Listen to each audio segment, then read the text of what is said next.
for the Pennsylvania Senate, and the gentleman Fetterman had a stroke 5 months ago, and he's clearly compromised to the point where while he's communicating, he's not just stumbling, he kind of lost in thought and can't form a coherent sentence and bounces around from he looks troubled. And I was watching MSNBC, and they were trying to say, well, I mess up sometimes when I talk, and I misspeak, and I stumble on my words. Of course you do. Everybody does. We're human. I do it all the time. But there's a big difference between the overall 1 hour debate. You're looking at a guy who seems to have something really wrong with his brain. And for you to gaslight and pretend that's not the case just because it doesn't fit with your narrative, that's not news.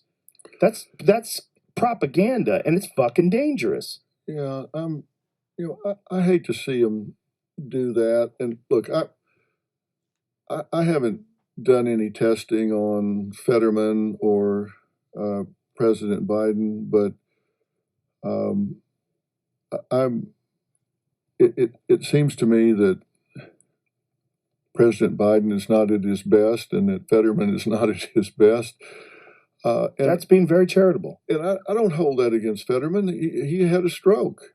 Exactly. But seems unfair to put him in that position. It really does. And I'm not trying to be unkind. He had a stroke. I mean, the poor guy. Yes. He had a stroke, and he's going to have to rehabilitate. Yes. And I hope he's able to do that. But why did they think that they could put him out there on a huge stage like that and not have those? Like, there's interviews before that showed this, where he used a teleprompter during interviews, where when he was asked questions, he was allowed to look at a screen and read his responses off. And even then he struggled. He struggled to form coherent sentences while having the responses to each individual question laid out for him in a way that he could read. And this is not against the guy. I don't know anything about this guy. I really don't. I just know he's the Democrat candidate. But what you're seeing is a guy who's got a problem with his brain. That guy should be rehabilitating. He shouldn't be getting forced into an incredibly high-stress job in a public display where, it's humiliating. Well, I think he shows great courage to get up there and do it. Most certainly. But, I mean, just ask yourself, let's say you were getting on an airplane and the airline pilot had a similar cognitive impairment. Yeah. Would you get on? No. Well, hell no. Is there some sort of, what do they do? Like, is there some sort of a protocol that's in place if someone is the candidate and something bad happens to them like this? You don't just have no one. Like, if he died from that stroke, would they have no Democratic candidate?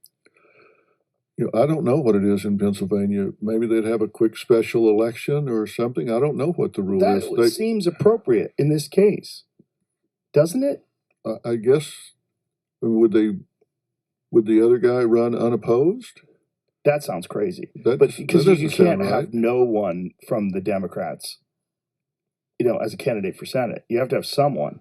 There's got to be a rule, right? There should be a rule. I don't know what it is. This is like not quite that, but close to it. It's not that he died, but the man had a stroke. This is not debatable. He's been open about it.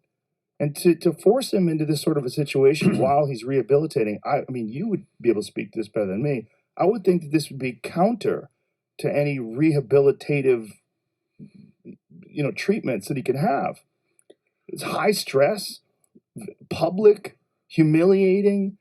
Well, stress is the worst possible thing that you can do when you're trying to recover from some kind of brain event like this. I don't know what kind of stroke he had. I don't know what part of the brain it was in. But I can tell you, you want to give the brain an opportunity to recover. And I don't know what his age is, but there's something called neuroplasticity.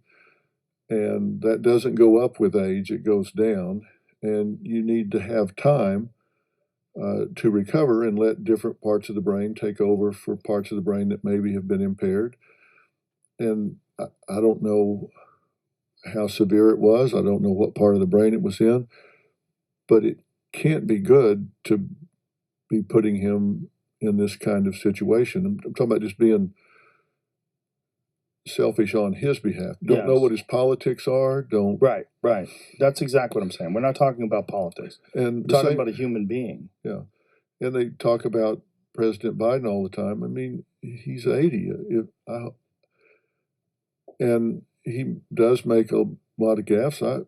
I hope I'm that well at 80, but I don't know that I would want that much stress of a job at 80. At 80, I hope I'm out fishing or something. Yeah.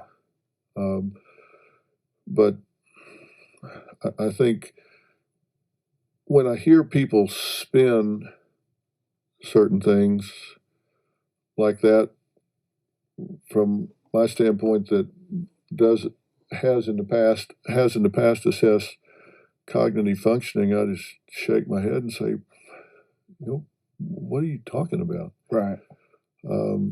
But it was painful to watch Fetterman. I felt really bad for him. Yeah, I felt bad for him too. And again, I don't know anything about the guy. I don't know anything about his politics. He may be a great guy for Pennsylvania or what. I have no idea what his. I think it's a little hokey that they keep trotting him out with a hoodie on. Wears like a Carhartt hoodie. Like, I'm a man of the people. Like, come on. Yeah. Wear a suit, buddy. Here's how Los Angeles beat the Nets.